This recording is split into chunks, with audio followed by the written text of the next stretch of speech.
अस्सलामुअलैकुम and welcome to जहान stitching. आज की इस वीडियो में मैं आपके साथ शर्ट के साइड चाक का बहुत ही कमाल का डिज़ाइन शेयर करूंगी। आज का जो साइड चाक का डिज़ाइन है बिल्कुल यूट्यूब पर न्यू है, पहना हुआ बहुत ही खूबसूरत और कमाल की लुक देता है। इसका जो नेक डिज़ाइन है शर्ट का आप देख सकते हैं। इसकी वीडियो मैंने आप लोगों के साथ शेयर कर दी है पूरी डिटेल में। इसकी वीडियो को देखने के लिए इंशाल्लाह जो एंड स्क्रीन होगी इसमें इसकी वीडियो शेयर कर दूंगी। अब शर्ट की फ्रंट साइड को हमने फोल्ड करके रखा है और फिटिंग की जो तैयार सिलाई है उसके मार्जिन का इस तरह से हमने निशान लगा लिया है। अब यहाँ पर साइड चाक का जो एक्स्ट्रा मार्जिन होगा उसका भी निशान लगा लेंगे, यानी कि जितना हम फोल्डिंग का मार्जिन रखते हैं ना तो उसका निशान इस तरह से लगा लेंगे। अच्छा, ये डिज़ाइन मैं सिर्फ शर्ट की फ्रंट साइड पे बना रही हूँ, अगर आप बैक साइड पे बनाना चाहते हैं तो बना सकते हैं। अब यहाँ पर हमने डिज़ाइन का साइज़ लेना है, तो जैसा कि आप देख सकते हैं कि मैंने एक्स्ट्रा जो मार्जिन था उसका निशान लगाकर उसको छोड़ दिया है। उसी मार्जिन के मुताबिक यहाँ पर हमने 2 इंच से 2 पॉइंट कम का मार्जिन लिया है और इस तरह से निशान लगा लिए हैं। अगर आप 2 इंच का भी मार्जिन ले सकते हैं, यानी कि 2 इंच का मार्जिन भी परफेक्ट रहेगा। अगर चाहें तो 2 इंच से 2 पॉइंट कम का सेम मार्जिन भी ले सकते हैं। अब यहाँ पर हमने इन निशानों को इस तरह से स्केल की मदद से आपस में मिला लिया है। इन निशानों को यहाँ पर हमने स्केल की मदद से इस तरह से आपस में मिलाते हुए ऊपर वाली जो यहाँ पर साइड है ना हमारी, जहाँ तक हमने फिटिंग की सिलाई का एंड किया है, यानी कि फिटिंग की सिलाई के एंड का निशान होगा, इसके ऊपर इस तरह से तिरछे में इस निशान को, इस डिज़ाइन को इस तरह से मिला देंगे। तो यहाँ पर इस डिज़ाइन को हमने इस तरह से मिला दिया है। दोनों में तकरीबन ½ इंच का जो गैप है वो रहेगा। अब हमने जिस तरह से अपने डिज़ाइन को ड्रॉ किया है सिंपल इसके मुताबिक इसकी कटिंग कर लेंगे, किसी किस्म का कोई एक्स्ट्रा मार्जिन नहीं लेंगे। तो यहाँ पर हमने अपने डिज़ाइन की कटिंग बहुत ही अच्छे से कर ली है, ये देखें इस तरह से। अब हमने शर्ट को यहाँ पर अच्छे से खोल लेना है। ये शर्ट को हमने खोल लिया है और यहाँ पर साइड चाक की लंबाई को पहले अच्छे से नाप लेंगे। पहले यहाँ पर बुकरम के पीस की टोटल चौड़ाई देख लें, 3 इंच मैंने ली है और इसको डबल फोल्ड में सेट कर लिया है। बुकरम की लंबाई यहाँ पर हमारे पास जो भी साइड चाक का साइज़ होगा उससे 2 इंच एक्स्ट्रा लेना है, यानी कि साइड चाक की लंबाई से 2 इंच एक्स्ट्रा हमने बुकरम की लंबाई ली है। अब हमने इस तरह से डबल फोल्ड बुकरम को कर लिया है अच्छे से। इसका मार्जिन जो है ½ इंच हम यहाँ पर मार्जिन ले रहे हैं, यानी कि डबल फोल्ड में हमारी बुकरम है और 1.5 इंच टोटल बुकरम है हमारे पास। अब 1.5 इंच से ½ इंच का मार्जिन इस तरह से चौड़ाई में ½ इंच के मार्जिन से निशान लगा लेंगे। अब इन निशानों को हमने इसी तरह से स्केल की मदद से आपस में मिलाते हुए एक बिल्कुल सीधी लाइन लगा लेनी है। यहाँ पर हमने पूरी बुकरम के ऊपर बिल्कुल सीधी जो लाइन है ये लगा ली है। अब हमने इसके ऊपर अपना डिज़ाइन ड्रॉ करना है। तो यहाँ पर जो नेक का डिज़ाइन ड्रॉ किया था ना वही सेम हमने कट वर्क लिया है। तो इसकी लंबाई यहाँ पर हमारे पास तकरीबन 1 इंच 2 पॉइंट है। इसकी चौड़ाई हमारे पास 2.5 इंच है। इसके ऊपर हमने हाफ राउंड शेप इस तरह से कट वर्क का डिज़ाइन ड्रॉ करना है। हाफ राउंड कटवर्क का डिज़ाइन हल्के हाथ से पहले मैंने ड्रॉ किया है। शेप अच्छी आ रही हो तो उसको इस तरह से डार्क कर लें। तो जिस तरह से मैंने अपनी शेप को ड्रॉ किया है बिल्कुल इसके मुताबिक मैंने इस तरह से कटिंग कर ली है। थोड़ा सा मार्जिन जो ऊपर नीचे है उसको हम इस तरह से बराबर कर लेंगे। तो ये देखिए बहुत ही खूबसूरत सा हाफ राउंड जो है शेप हमारे पास आ गई है। अब हमने जो ½ इंच मार्जिन लिया है ना उसके ऊपर हमने राउंड शेप को इस तरह से सेट करके रखना है। अब जो बुकरम का एक्स्ट्रा मार्जिन होगा उसको आगे की तरफ बढ़ा देंगे। बाकी जो डिज़ाइन है इसके ऊपर इस तरह से हम बहुत ही अच्छे से ड्रॉ कर लेंगे। हाफ राउंड कटवर्क को हमने इस तरह से ड्रॉ करना है। जो लाइन लगाई है बिल्कुल भी इस लाइन से बाहर नहीं लाना, बिल्कुल इसके साथ साथ हमने बहुत ही अच्छे से ड्रॉ कर लेना है। पूरी बुकरम के ऊपर ये डिज़ाइन हम ड्रॉ कर लेंगे। यहाँ तक अगर आप मेरी वीडियो देख रहे हैं तो प्लीज़ जल्दी से मेरी वीडियो को लाइक करें, मेरे चैनल को सब्सक्राइब कर लें और एक अच्छा सा कमेंट करके ज़रूर बताएं कि आपको मेरी वीडियो कैसी लगती है। मेरी टोटली वीडियोस मेरी बिगनर्स बहनों के लिए होती हैं ताकि घर बैठे अपने सूट को बहुत ही खूबसूरती से और बहुत ही अच्छे से डिज़ाइन कर सकें। तो प्लीज़ मेरी वीडियो को लाइक और मेरे चैनल को सब्सक्राइब ज़रूर कर लें, क्योंकि इंशाल्लाह नेक्स्ट बहुत ही खूबसूरत सी डिज़ाइनिंग और बहुत ही अच्छी सी वीडियो जो है मैं अपलोड करने की कोशिश कर रही हूँ ताकि आप लोगों की बहुत ज़्यादा हेल्प हो सके। अब यहाँ पर हमने जिस तरह से डिज़ाइन को ड्रॉ किया है सिंपल इसके मुताबिक इसकी कटिंग कर लेंगे। अच्छा, जितना हमारा डिज़ाइन ड्रॉ हुआ है जो एक्स्ट्रा मार्जिन बच गया है वो ऊपर आपको नज़र आ रहा होगा, उसको हम इस तरह से कट करके बहुत ही अच्छे से नीट कर लेंगे। बिल्कुल कटवर्क के साथ साथ जिस तरह से हमने इसको ड्रॉ किया है ना, इसके मुताबिक ही हमने इसकी कटिंग करनी है, किसी किस्म का कोई एक्स्ट्रा मार्जिन नहीं लेंगे। तो यहाँ पर हमारा जो डिज़ाइन है बहुत ही खूबसूरती से कट हो गया है। यहाँ पर एक डिज़ाइन नहीं, हमारे 2 डिज़ाइन बल्कि कट हो गए हैं। खोल कर मैं आपको दिखाती हूँ, ये देखें, इस तरह से 2 डिज़ाइन हमारे यहाँ पर हमारे पास आ गए हैं। इन दोनों डिज़ाइन को हमने शर्ट के साइड चाक पे इस तरह से लगाना है, बिल्कुल लंबाई में, इस तरह से तिरछे में नहीं लगाना। लगाकर मैंने आप लोगों को दिखा दिया है। अब ये जो थोड़ा सा एक्स्ट्रा डिज़ाइन बच गया था ना, यानी कि 1 से 1.5 इंच जो हमने बुकरम का मार्जिन एक्स्ट्रा लिया था, उसको इस तरह से कट करके अच्छे से नीट कर लेंगे।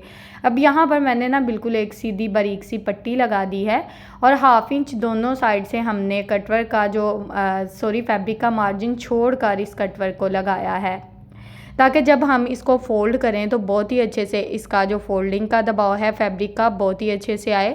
अब यहाँ पर बिल्कुल थोड़ा थोड़ा सा फैब्रिक छोड़ेंगे और जिस तरह से हमने कटवर्क को ड्रॉ किया लगाया है इसके मुताबिक इसकी कटिंग कर लेंगे। तो यहाँ पर आप देख सकते हैं कि 1/2 इंच मार्जिन हमने छोड़ा है। दबाव काफ़ी ज़्यादा अच्छा है। फैब्रिक का ऊपर वाली साइड से भी हमने सेम दबाव रखा है। अब हमने जिस तरह से कटवर्क को कट किया है बिल्कुल इसके मुताबिक हमने इसमें छोटे छोटे से कट लगा देने हैं। तकरीबन 4 से 5 कट एक डिज़ाइन में लगाएंगे। इस तरह से ना जब हम इसको सेट करेंगे तो बहुत ही खूबसूरती से और बहुत ही अच्छे से सेट हो जाएगा। पूरे डिज़ाइन में हमने बहुत ही अच्छे से कट लगा दिए हैं, जैसा कि आप देख सकते हैं। बहुत ही आराम से और बहुत ही अच्छे से कट लगाने हैं, बुकरम को कट बिल्कुल नहीं करना। अब यहाँ पर हमने ग्लू स्टिक ली है। ग्लू स्टिक की मदद से जितना भी इसका एक्स्ट्रा फैब्रिक होगा उसको इस तरह से हाथों की मदद से अच्छे से सेट कर देंगे। एक एक कॉर्नर पे साथ साथ ग्लू स्टिक लगाएंगे, यानी कि पूरे डिज़ाइन में हम एक बार नहीं लगा सकते क्योंकि हमें साथ साथ कॉर्नर सेट करने होंगे। तो साथ साथ हम ग्लू स्टिक को लगाएंगे, साथ साथ इसका जितना भी एक्स्ट्रा मार्जिन होगा उसको फोल्ड करके अच्छे से सेट करते जाएंगे। तो टोटली जो हमारा डिज़ाइन है बिल्कुल एक ही तरीके से रेडी होगा। साइड के जो कॉर्नर हैं उनको किस तरह से नीट करना है वो भी मैं आपके साथ शेयर कर देती हूँ। तो यहाँ पर आप देख सकते हैं हमारा डिज़ाइन कितनी खूबसूरती से और बहुत ही नफासत से रेडी हो रहा है। इसके जो कॉर्नर हैं इनको हमने इस तरह से सीधा करना है अच्छे से और यहाँ पर इनको हमने कट कर देना है। इस तरह से इनको कट करके अच्छे से नीट कर लेंगे।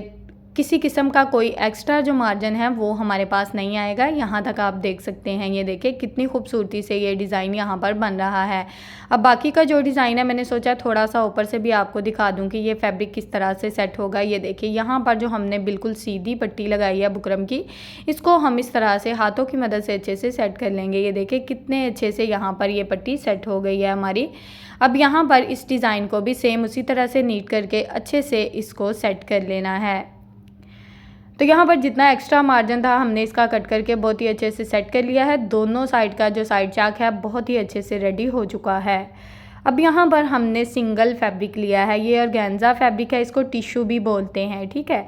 अब यहाँ पर ये इसकी चौड़ाई टोटल 5.5 इंच है, लंबाई में तकरीबन ये 1.5 गज़ मुझे मिला था। अच्छा ये फैब्रिक कम था, यानी कि अगर हम डबल फैब्रिक लगाते हैं तो यहाँ पर हमें टोटली 3 गज़ फैब्रिक की ज़रूरत होगी, यानी कि अक्सर हमें चौड़ाई में कम फैब्रिक मिलता है।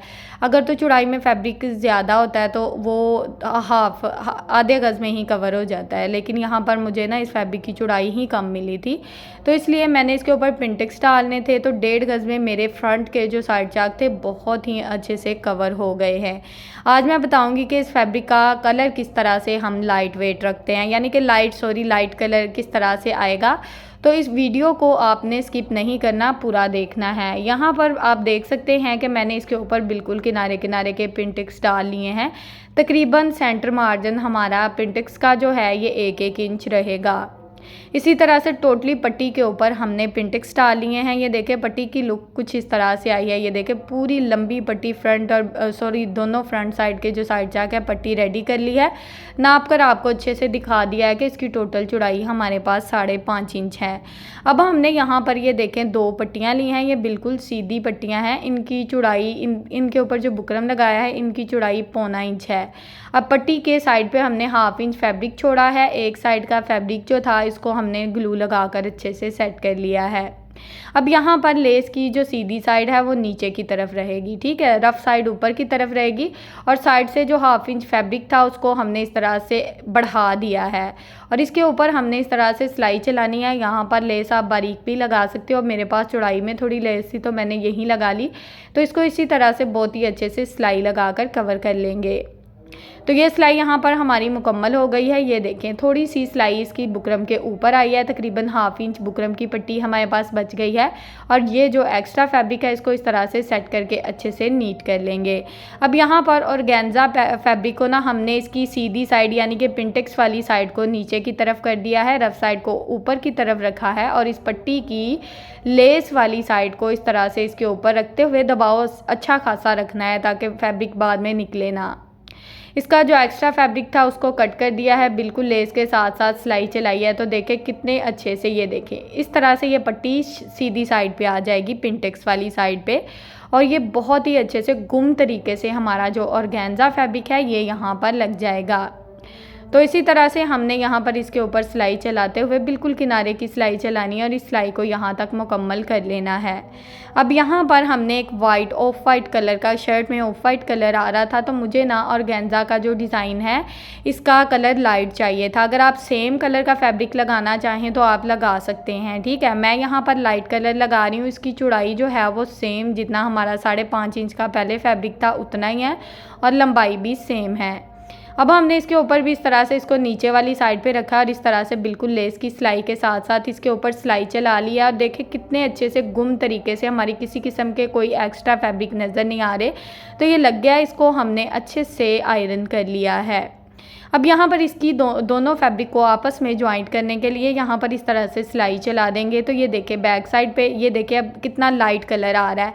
अगर हम सेम कलर का फैब्रिक लगाते तो ये कलर काफ़ी ज़्यादा डार्क हो जाता, तो इसलिए मैंने लाइट कलर का फैब्रिक लगाया है और डबल शेड दे रहा है, बहुत ही खूबसूरत और कमाल की। अब यहाँ पर ये जो कटवर्क है इसके ऊपर हमने इस तरह से ग्लू स्टिक को बहुत ही अच्छे से लगा लेना है क्योंकि हमने इस डिज़ाइन को बहुत ही खूबसूरती से सेट करना है। अब साइड पे हमने इतना मार्जिन बचाना है जितना कि हमने फिटिंग की सिलाई का, यानी कि एक्स्ट्रा मार्जिन छोड़ा था। तकरीबन मैंने आपको शुरू में बताया भी था कि 1 इंच से 2 पॉइंट कम का हमने एक्स्ट्रा मार्जिन छोड़ा है, ठीक है। तो यहाँ पर उसी मार्जिन के मुताबिक हमने फैब्रिक को बढ़ा दिया है। बाकी का जो फैब्रिक था इसके ऊपर इस तरह से सिलाई चला देंगे। ग्लू लगाकर इसको थोड़ा सा आयरन कर लेंगे तो ये इतनी देर तक बिल्कुल परफेक्ट शेप में बैठ जाएगा जब तक हमने इसके ऊपर सिलाई लगानी होती है। तो यहाँ पर कटवर्क के साथ साथ बिल्कुल बारीकी से सिलाई चलानी है, बड़ी हल्के हाथ से सिलाई को चलाएं ताकि ये जो सिलाई है बहुत ही खूबसूरती से और बहुत ही नफासत से लगे और डिज़ाइन जो है ये हमारा नीट हो जाए। अच्छा, यहाँ पर मैं आपको बता दूं कि आपने साइड चाक पे सिंगल फैब्रिक बिल्कुल भी नहीं लगाना टिश्यू का, ठीक है। डबल फैब्रिक लगाएं, इसमें थोड़ा सा ये फैब्रिक थिक हो जाएगा और आपका जो लटके लटके नहीं रहेंगे साइड चाक, बहुत ही खूबसूरती और नफासत से बनेंगे। ये मैं अपनी शर्ट पर बना रही हूँ, यकीन करें इतनी कमाल की और इसकी इतनी खूबसूरत सी लुक आई थी ना, देख के दिल खुश हो रहा था। यहाँ पर आप देख सकते हैं ये डिज़ाइन यहाँ पर रेडी हो गया है। बाकी का जो एक्स्ट्रा फैब्रिक है इसको मैंने इस तरह से फोल्ड करके अच्छे से हैंड स्टिच कर दिया है, बुकरम भी अच्छे से कवर हो गया है। ये देखें टोटली हमारा एक्स्ट्रा फैब्रिक बहुत ही अच्छे से कवर हो गया है और डिज़ाइन की नफासत आपके सामने है। अब यहाँ पर हमने फ़िटिंग की सिलाई का जो निशान लगाया था बिल्कुल उसके मुताबिक हमने इस तरह से फ़िटिंग की सिलाई लगा लेनी है। अब यहाँ पर आ जाता है मेन पॉइंट। यहाँ पर मेन पॉइंट ये है कि ये जो लेस है इसको उठा कर इस तरह से हमने सिलाई चलानी है, क्योंकि हमने बैक साइड पर भी लेस को ही लगाना है। सिलाई लेस को उठाकर चलाएं ताकि नीचे वाली साइड पे जो हमारा मार्जिन है वो लेस का बच जाए। सिलाई को अच्छे से पक्का कर लें। 2 बार मैंने सिलाई चलाई थी। यहाँ पर ये देखें बैक साइड का जो साइड चाक है इस तरह से फोल्ड करेंगे तो लेस का मार्जिन आपको नज़र आ रहा है। तो इसी तरह से हमने ये देखें सिलाई यहाँ पर बिल्कुल साथ लगा के हमने चलाई है लेस के। अब दामन की जो सिलाई है इसमें हम लेस को इस तरह से थोड़ा सा बढ़ा के रखेंगे, तकरीबन 1.25 इंच लेस को बढ़ा लेंगे और यहाँ पर हमने कंट्रास्ट शमोज़ ली है और इसका 1/2 इंच फैब्रिक इस तरह से दोनों साइड से फ़ोल्ड करके ऊपर वाली साइड से भी फ़ोल्ड कर दिया है। अब शमोज़ जो है ये बिल्कुल लेस के साथ साथ इस तरह से लगेगी, बाकी लेस जो है वो बढ़ा के थोड़ी सी लगाई है साइड चाक से। अब इसको इसी तरह से गुम सिलाई लगाते हुए बहुत ही अच्छे से कवर कर लेंगे। यहाँ पर लेस जितनी दिखाना चाहें उस हिसाब से आप दिखा सकते हैं। सेम लेस भी लगा सकते हैं, अगर चाहें तो मीडियम लेस भी लगा सकते हैं। ये सिलाई हमने लगा ली है, ये देखें। अब यहाँ पर हमने किस तरह से दामन की जो हैंड स्टिच इसको मैं करूँगी, इसके कॉर्नर जो हैं इनको इस तरह से पहले सेट कर लें। बाद में ये जो शमोज़ की पट्टी है इसको इस तरह से अच्छे से सेट कर लें हाथों की मदद से। अगर आप शमोज़ की पट्टी नहीं लगा रहे, आप कोई फैब्रिक पट्टी लगा रहे हैं, तो उसको भी सेम सेट करना है जो तरीका मैं बता रही हूँ। अब यहाँ पर ये जो लेस है इसको टोटली हम हैंड स्टिच करेंगे, इसको सिलाई नहीं लगाएंगे ताकि ये नीट रहे। अब बैक साइड का जो साइड चाक है इसका थोड़ा सा मेथड मैं आपके साथ शेयर करूँगी। इसके ऊपर हमने इस तरह से तकरीबन 1 इंच बढ़ाकर शमोज़ को लगाया है। अब यहाँ पर बैक साइड की जो लेस है ये देखिए, यहाँ पर बिल्कुल फिटिंग की सिलाई के साथ साथ हमने इसको रखना है। थोड़ी सी लेस ऊपर नीचे आएगी कॉर्नर से और इसको सेट कर लेंगे। अब यहाँ पर जितना भी हमारा साइड चाक का मार्जिन होगा उसको इसी तरह से अच्छे से कवर कर लेंगे। अच्छा, मैं आयरन कर लेती हूँ, जितना हमारा फोल्डिंग का मार्जिन होता है ना उसको इस्त्री करके निशान लगा लेती हूँ, काफ़ी ज़्यादा आसानी हो जाती है, बिल्कुल उसके मुताबिक सिलाई चल जाती है। अब यहाँ पर लेस को डिज़ाइन के हिसाब से कट करूँगी, यानी कि लेस को मैं फ़ोल्ड नहीं कर रही। अब यहाँ पर ये जो शमोज़ की पट्टी है ये तकरीबन 1 इंच बढ़ा के लगाऊंगी इस तरह से, ठीक है। अब यहाँ पर ये चेक करें, लेस हमारी बिल्कुल परफेक्ट तरीके से ऊपर नीचे आ गई है। यहाँ पर लेस जो है इसको हम थोड़ा सा हैंड स्टिच कर लेंगे कॉर्नर से। अब यहाँ पर लेस की सफाई आप चेक कर सकते हैं। शमोज़ की पट्टी और साइड चाक की फ्रंट साइड और बैक साइड बहुत ही नफासत से बनी है और लेस की खूबसूरती साइड चाक का कॉर्नर आप अच्छे से चेक कर सकते हैं। अब यहाँ पर साइड चाक की फाइनल लुक आपके सामने है। दामन पर लेस भी बहुत ही खूबसूरती और नफासत से लगी है। अब यहाँ पर नेक का डिज़ाइन जैसा कि मैं आपको पहले भी दिखा चुकी हूँ, सिंपल यहाँ पर हमने स्लीव्स रखे हैं। स्लीव्स पे हमने ज़्यादा मेहनत नहीं की। नेक का डिज़ाइन आपके सामने है, इसके साथ हमने बैक नेक ज्वाइंट कर दिया है। ये शर्ट की बैक साइड है जो कि बहुत ही खूबसूरत और कमाल की लुक दे रही है। बैक साइड पे हमने सिलाई को चलाया है, यानी कि हैंड स्टिच नहीं किया। शर्ट की फाइनल लुक आपके सामने है। उम्मीद है कि आपको आज का डिज़ाइन पसंद आया होगा। वीडियो अच्छी लगे तो प्लीज़ वीडियो को लाइक करें, चैनल को सब्सक्राइब कर लें और एक अच्छा सा कमेंट करके ज़रूर बताएँ। ओके जी, अल्लाह हाफिज़।